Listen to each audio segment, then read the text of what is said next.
ดกมาดกมาแล้ว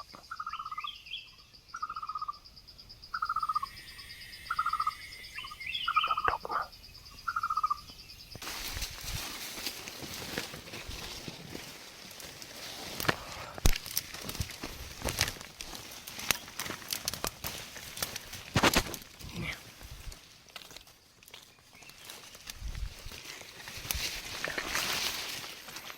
มีตัวเนาะตัวเป็นนกดกเนาะ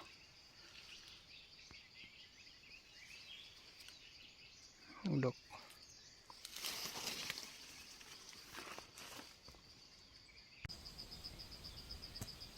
นี่เนาะนกดกมาจับไปนี่แล้วนกดกเนาะ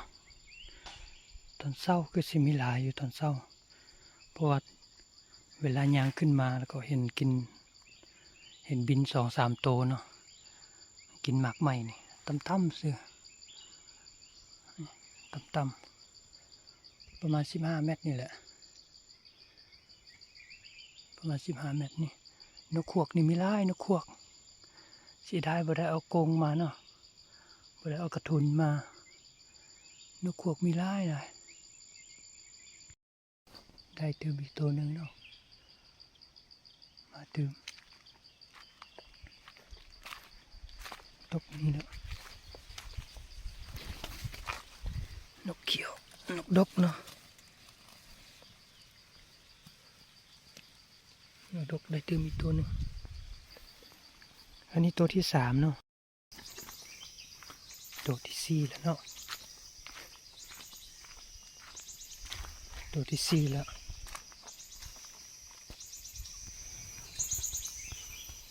ตัวที่4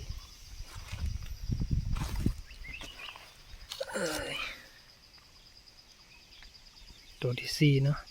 นกดก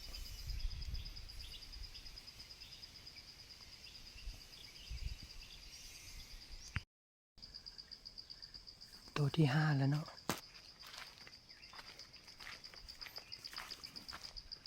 ตัวที่5แล้ว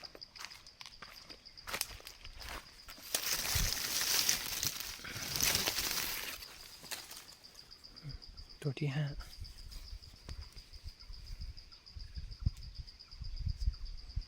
ตัวที่5เนาะตัวที่6เนาะ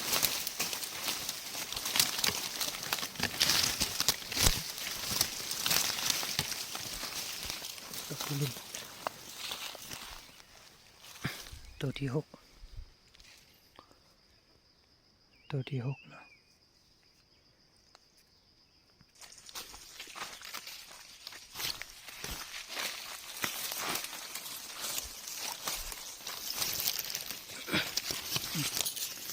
ตัวที่7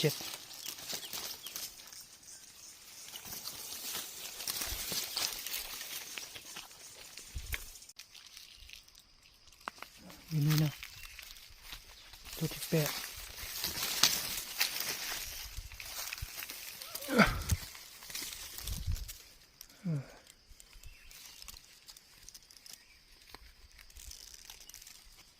ตัวที่8นะ